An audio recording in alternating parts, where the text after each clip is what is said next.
Please मेरे channel को subscribe कर दें, बेल आइकन को प्रेस कर दें और ऑल नोटिफिकेशंस को भी ऑन कर दें ताकि आपको मेरी वीडियो की नोटिफिकेशन सबसे पहले आए। हेलो स्टूडेंट्स, आज हम स्टडी करेंगे क्लास +1 का chapter number 3, that is classification of elements and periodicity in properties. इस चैप्टर में हम एलिमेंट्स की classification, periodic table and periodicity के बारे में पढ़ेंगे। क्वेश्चन ये उठता है इस चैप्टर में कि हमें क्या ज़रूरत है पीरियोडिक टेबल पढ़ने की। अब क्या है कि हमारे पास बहुत सारे एलिमेंट्स है। जब 1800 सेंचुरी थी आपकी, उस टाइम तक हमारे पास सिर्फ 31 एलिमेंट्स डिस्कवर हुए थे। उसके बाद 1865 तक आते आते 63 एलिमेंट हो गए एंड 2016 तक हमारे पास 118 एलिमेंट्स डिस्कवर हो चुके हैं। तो it is not easy to study properties of individual element.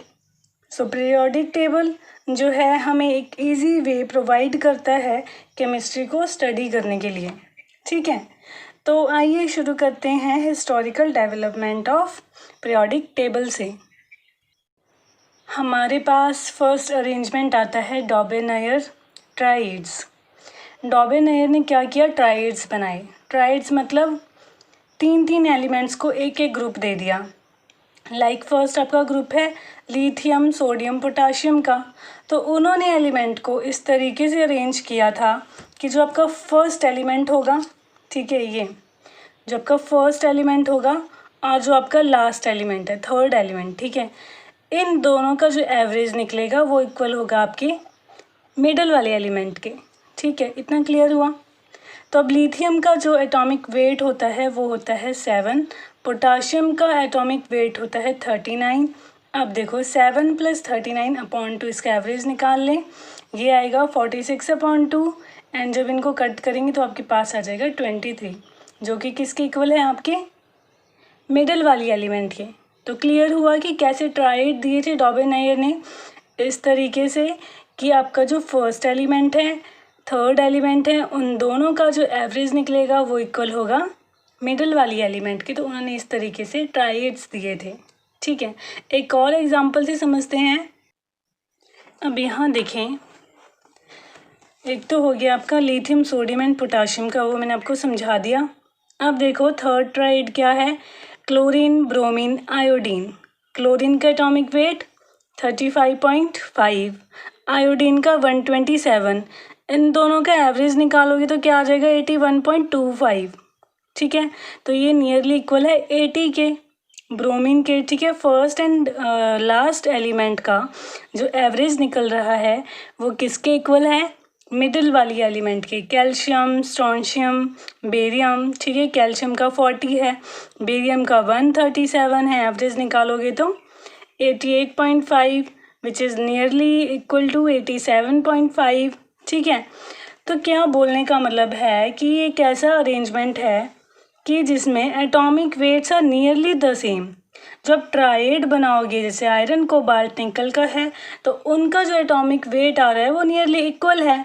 तो इस तरीके से उन्होंने अरेंजमेंट कर दिया था, किसका, पीरियोडिक टेबल में एलिमेंट्स का अरेंजमेंट किया इस तरीके से कि जो वो 3 के ग्रुप बनाए गए हैं, ट्राइड बनाए गए हैं, उसमें उनके एटॉमिक वेट नियरली सेम होंगे।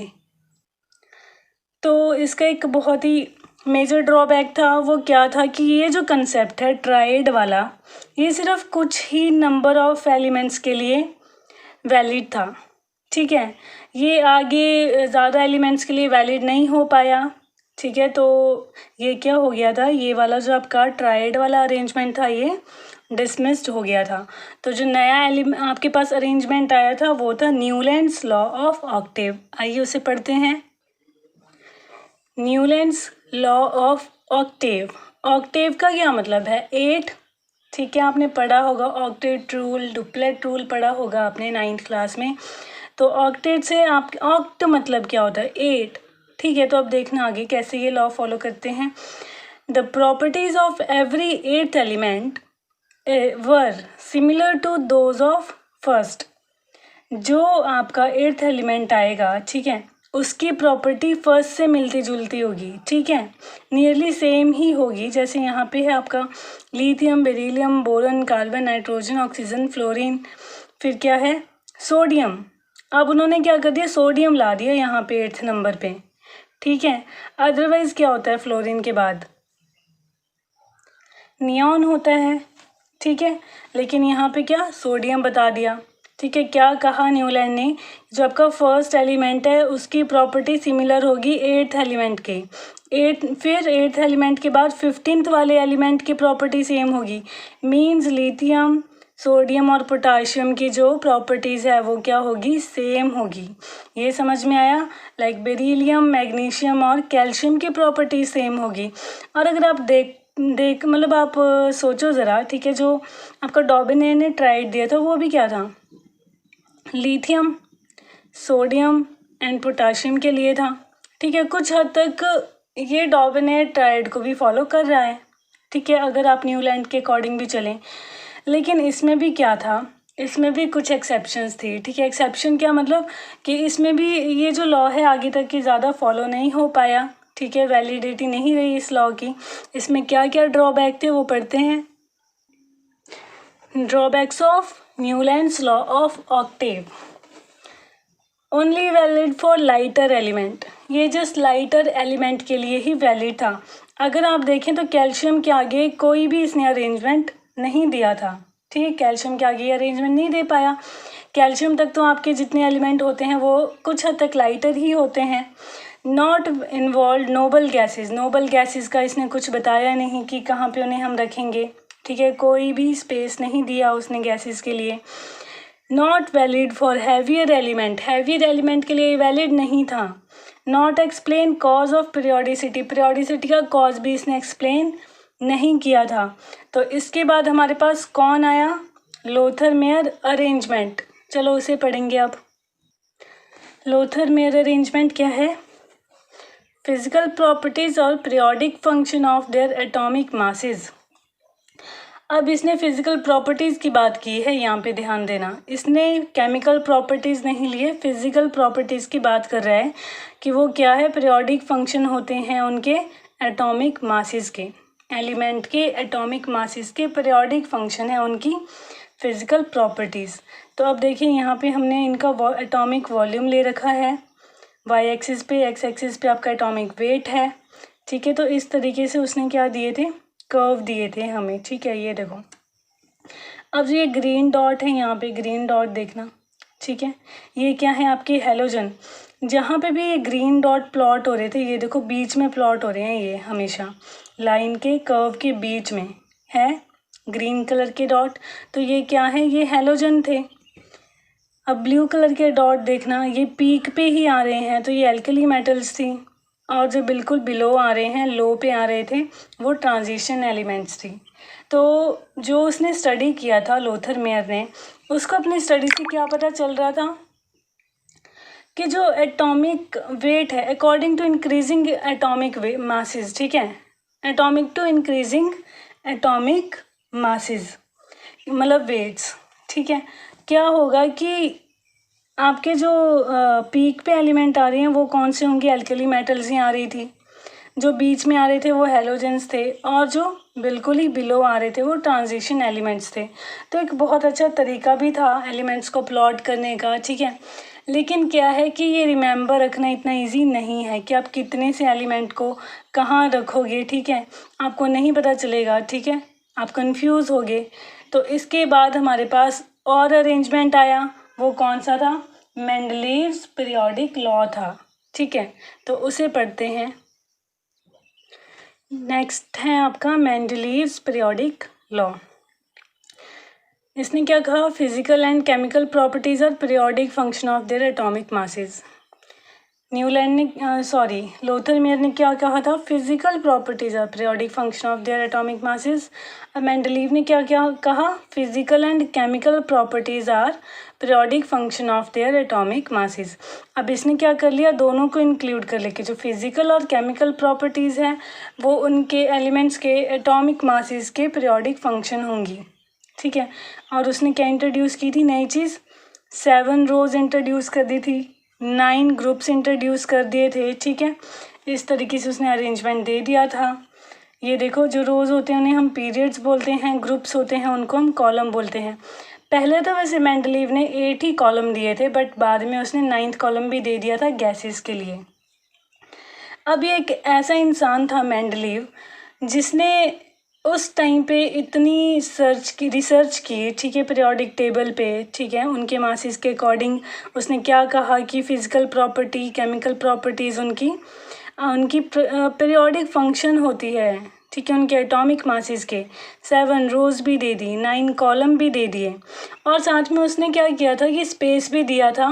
पीरियोडिक टेबल जो उसने बनाया था उसमें उसने स्पेस भी दिया कि इन फ्यूचर क्या होगा, यहाँ पे कोई ना कोई एलिमेंट ज़रूर आएगा, ठीक है।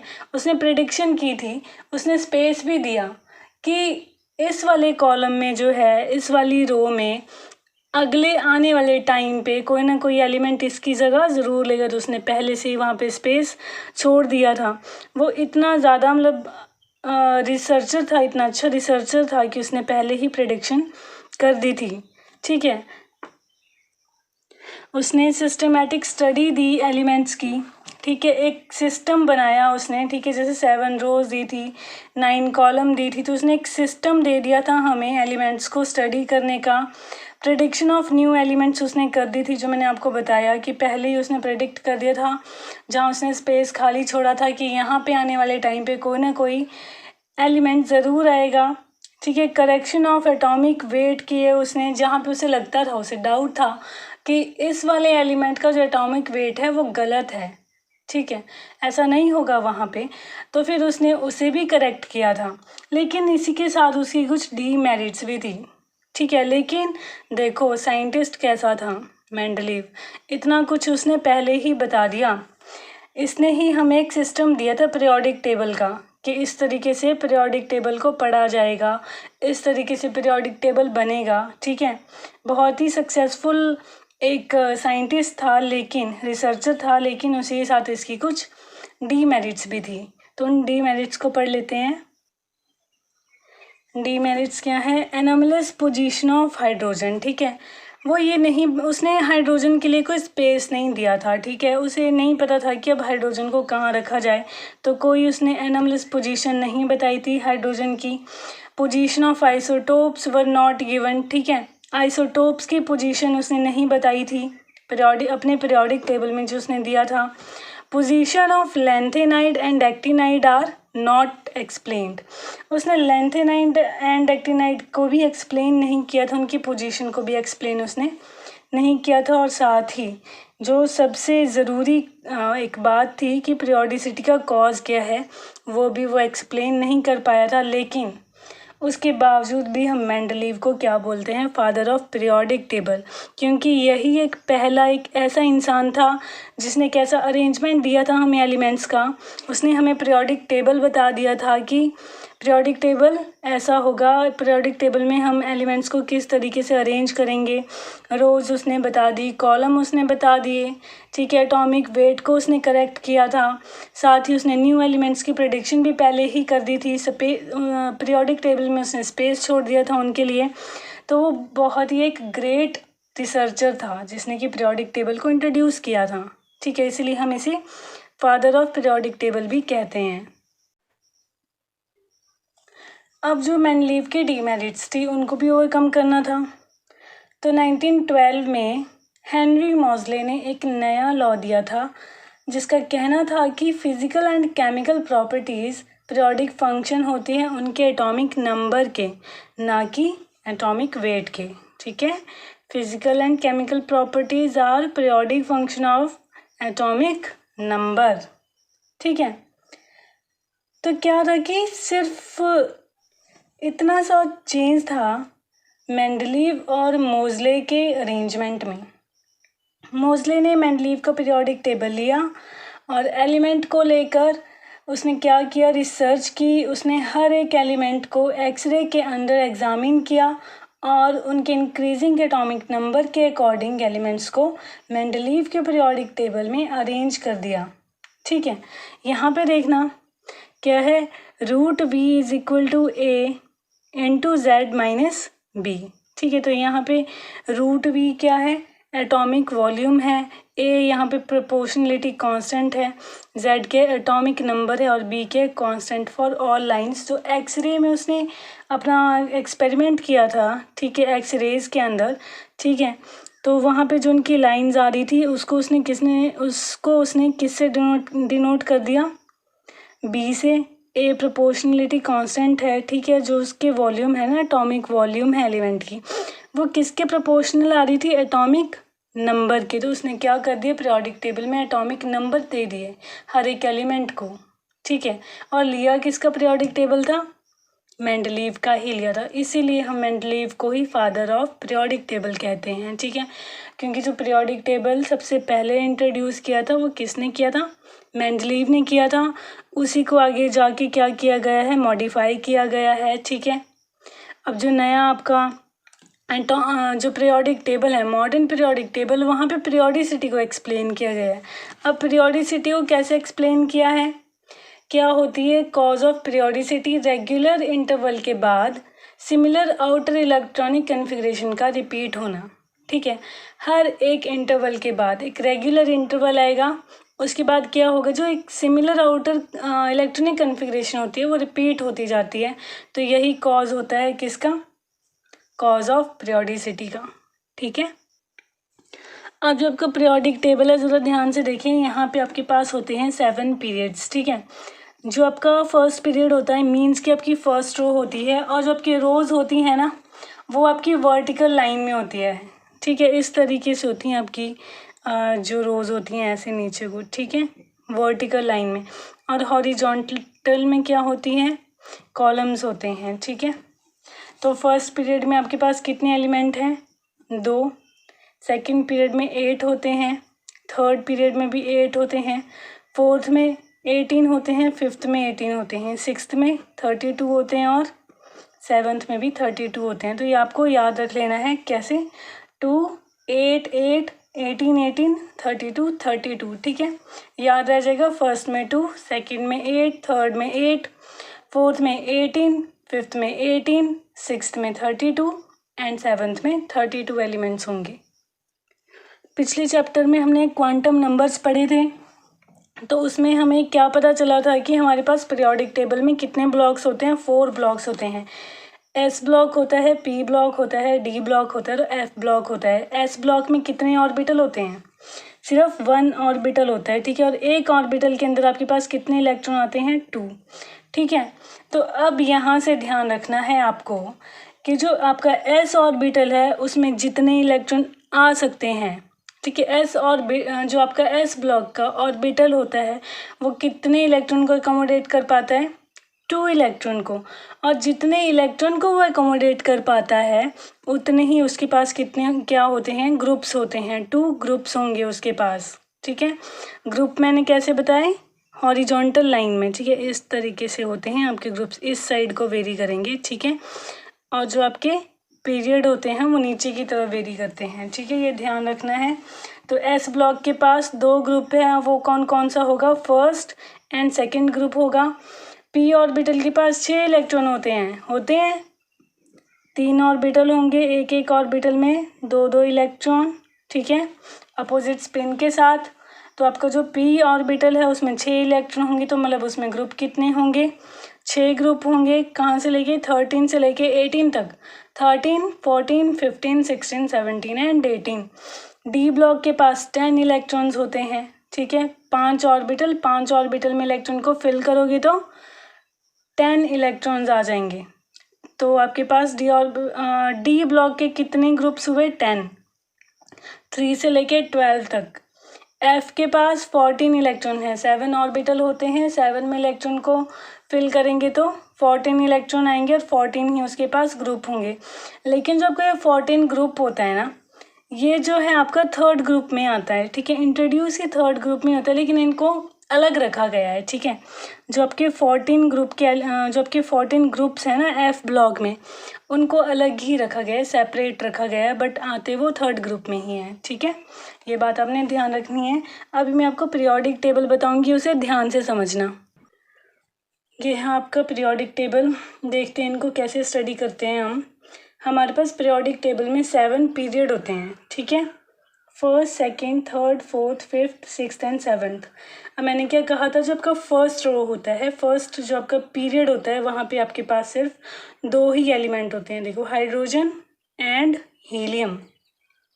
जो आपका सेकेंड ग्रुप है, सॉरी सेकेंड आपका पीरियड है, जो सेकेंड पीरियड में आपके पास कितने एलिमेंट होंगे, 8, 1 2 3 4 5 6 7 8।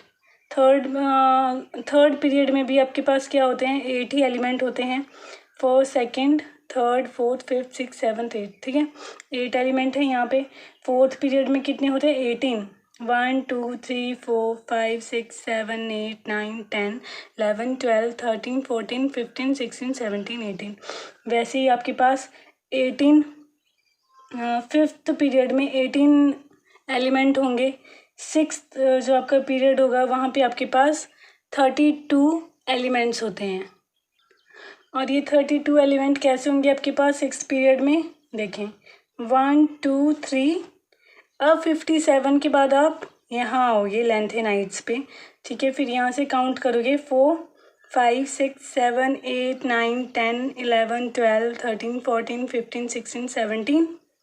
Now 18, 19, 20, 21, 22, 23, 24, 25, 26, 27, 28, 29, 30, 31, 32। आई 32 एलिमेंट।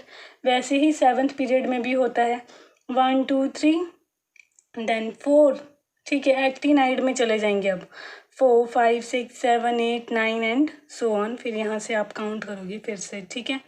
ये क्या है, आपके पीरियड है, पीरियड में एलिमेंट कितने होते हैं ये मैंने आपको बता दिए। अब आती है ग्रुप्स की बारी। ये देखो, ये है आपका first group, second, third, fourth. वैसे ग्रुप आपके पास कितने होते हैं, 18 होते हैं, मींस कॉलम्स। ये बात आई समझ में। अब क्या था, आपके पास ब्लॉक होते हैं, जैसे एस ब्लॉक होता है, ठीक है, ये रहा आपका एस ब्लॉक एलिमेंट। ये है आपके डी ब्लॉक एलिमेंट, यहाँ वाले सारे। और ये रहे आपके पी ब्लॉक एलिमेंट जो येलो कलर में है, और ये जो आपका ग्रीन कलर में है, ये हैं आपके सारे एफ ब्लॉक एलिमेंट्स, ठीक है। आप देखें, जो आपका एस ब्लॉक है उसमें मैंने क्या कहा था कि उसमें आपके पास 2 इलेक्ट्रॉन्स होते हैं। 2 इलेक्ट्रॉन्स का क्या मतलब कि एस ब्लॉक में 2 ग्रुप होंगे। देखें 2 ग्रुप है या नहीं, ये देखो, ये है आपका एस ब्लॉक एलिमेंट, ठीक है। एस ब्लॉक में 2 ग्रुप बोले, ये देखो NS1 एंड NS2, ये आपके 2 ग्रुप हो गए यहाँ पे एस ब्लॉक में। एक होता है आपके पास NS1, एक होता है NS2, first and second group, ठीक है। फिर मैंने कहा था पी ब्लॉक, ये है आपका पी ब्लॉक। पी ब्लॉक में कितने इलेक्ट्रॉन आते हैं, मैक्सिमम 6 इलेक्ट्रॉन होते हैं, तो 6 ही ग्रुप होंगे। तो 1 2 3 4 5 6 है, 6 ग्रुप्स, ठीक है। और कौन कौन से कहे थे, 13 से 18 तक 13 group, 14th group, 15th, 16th, 17th, 18th। 13th group में आती है आपकी बोरोन फैमिली, 14th में आती है आपकी कार्बन फैमिली, 15 में आती है आपकी नाइट्रोजन फैमिली, 16 में ऑक्सीजन आती है, 17 में फ्लोरीन आती है, 18 में हीलियम, जो कि क्या है आपकी नोबल गैसेज है। यहाँ से हीलियम से लेके यहाँ पे अनऑक्टियम तक, ठीक है, अनऑक्टियम तक आपकी नोबल गैसेज हैं, ठीक है। उसके बाद आपके पास आते हैं डी ब्लॉक एलिमेंट्स, ठीक है। अब डी ब्लॉक में कितने इलेक्ट्रॉन आते हैं, 10 इलेक्ट्रॉन्स आते हैं, तो 10 ही ग्रुप होंगे। 3 से लेके 12 तक कहा था, तो 3 4 5 6 7 8 9 10 11 एंड 12। वैसे ही आपके पास एफ ब्लॉक एलिमेंट है। एफ ब्लॉक में 14 एलिमेंट होते हैं, 14 इलेक्ट्रॉन होते हैं, तो यहाँ पे कितने ग्रुप होंगे, 14 ही होंगे, ठीक है, होंगे। लेकिन यहाँ पे प्रॉब्लम क्या है कि 14 ग्रुप तो है, लेकिन ये आता थर्ड ग्रुप में ही है। यहाँ देखो ना, ये 57 के बाद यहाँ पे 72 है, इनके बीच के 57 से लेके जो 72 तक एलिमेंट है, मतलब 58 to 71, वो आपकी थर्ड ग्रुप में ही आते हैं, लेकिन होते ही कितने हैं, 14 होते हैं पूरे, ठीक है। ये बात आ रही है समझ में। अच्छा, तो अब देखें एस ब्लॉक की जनरल कॉन्फ़िगरेशन क्या होती है। इलेक्ट्रॉनिक कॉन्फ़िगरेशन में भी आपको ये समझ में आ गई होगी कि हम इलेक्ट्रॉनिक कॉन्फ़िगरेशन लिखते कैसे हैं। ये मैंने आपको पिछले वीडियो में बता दिया था, जो हमने पिछला चैप्टर किया था। ये देखो, हाइड्रोजन का एटॉमिक नंबर क्या होता है, 1, और उसकी इलेक्ट्रॉनिक कॉन्फ़िगरेशन क्या हो जाती है, 1s1। ठीक है। तो अब देखो एस ब्लॉक एलिमेंट की जो जनरल इलेक्ट्रॉनिक कन्फिग्रेशन है वो क्या है, NS1 to 2। अब ये कैसे हुई, यहाँ पे हमारे पास कितने ग्रुप होते हैं, 2। एस एलिमेंट में 2 ग्रुप है, तो वो कैसे हैं, फर्स्ट जो आपका ग्रुप है वो है हाइड्रोजन फैमिली का, सेकंड जो ग्रुप है वो है बेरिलियम फैमिली का। ठीक है। अब जो हाइड्रोजन फैमिली है वहाँ पे देखेंगे सिमिलर चीज़ 1s1। ठीक है। क्या है, जो आपका प्रिंसिपल क्वांटम नंबर है यहाँ पे है 1, ये फर्स्ट शेल है आपकी।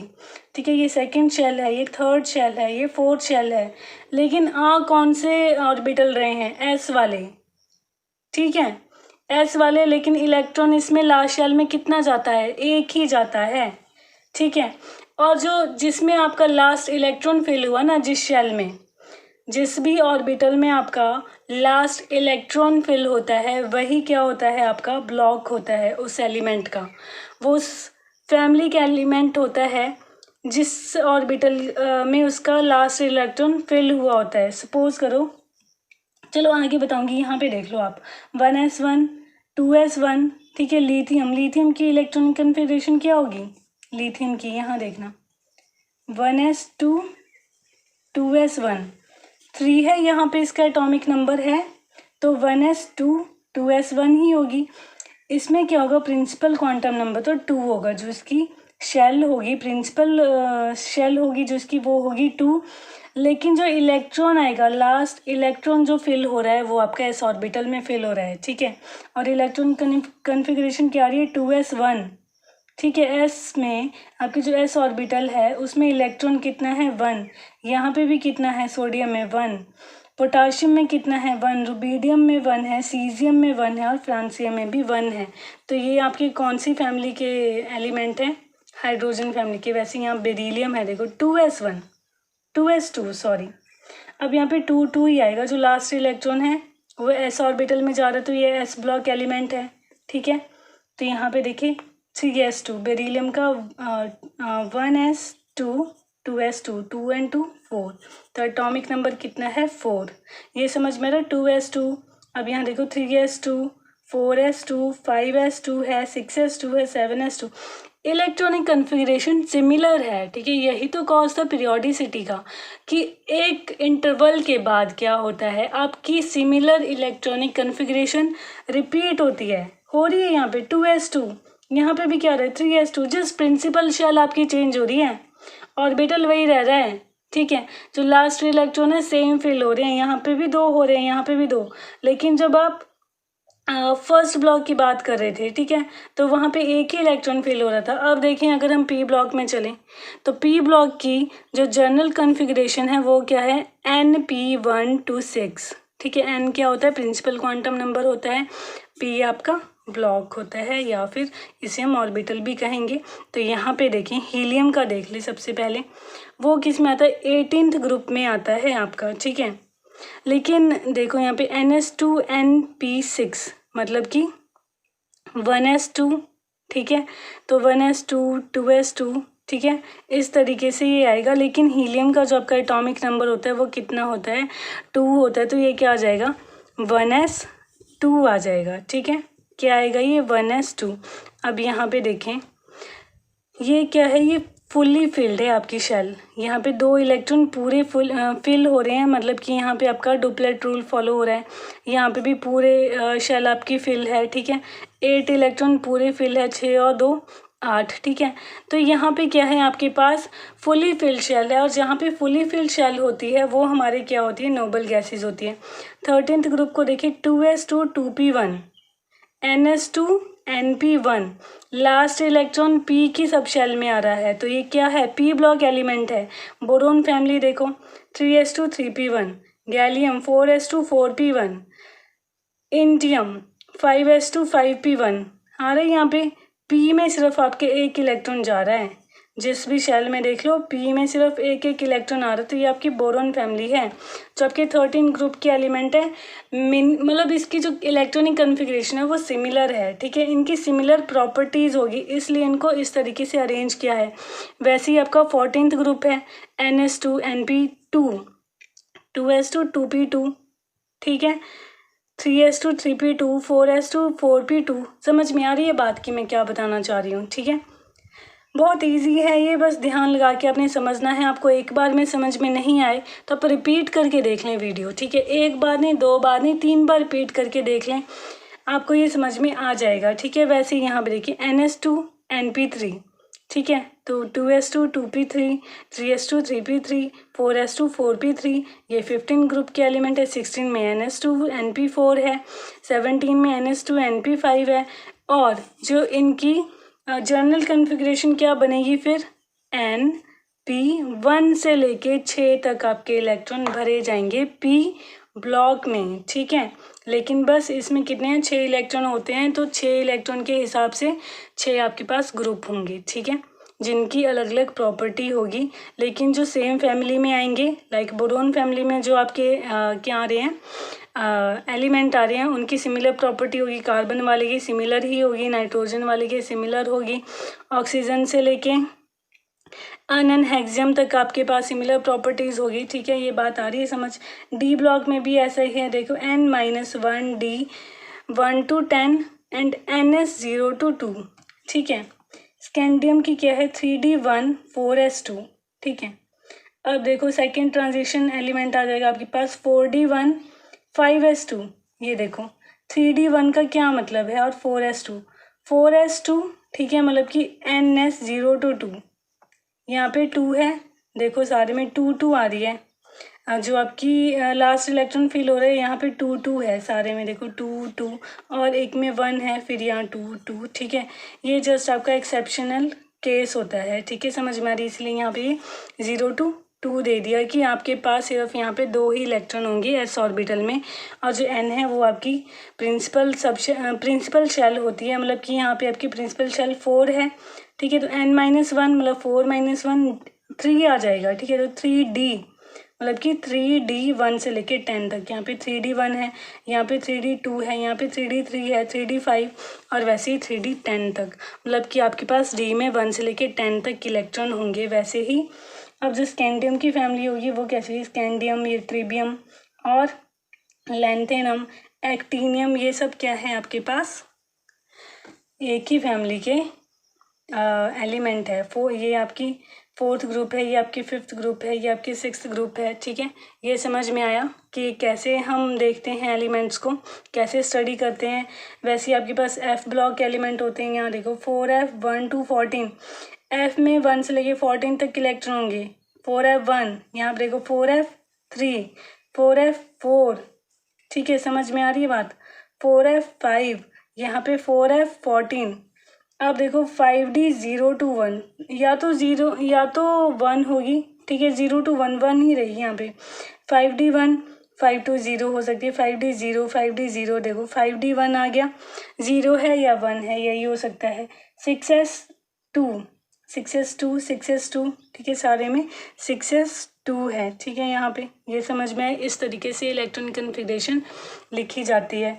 और जो इसकी आपके पास क्या होगी? जनरल कन्फिग्रेशन होगी F ब्लॉक के लिए, वो होगी N-2 0 to 14 N-1D 0 to 1 NS2। मतलब कि अगर यहाँ पे आपके पास 6 है तो 6 - 1 हो जाएगा 5 एंड 6 - 2 हो जाएगा 4। तो वही है, देखो 4F 1 to 14 5D 0 to 6 0 to 1 6s2।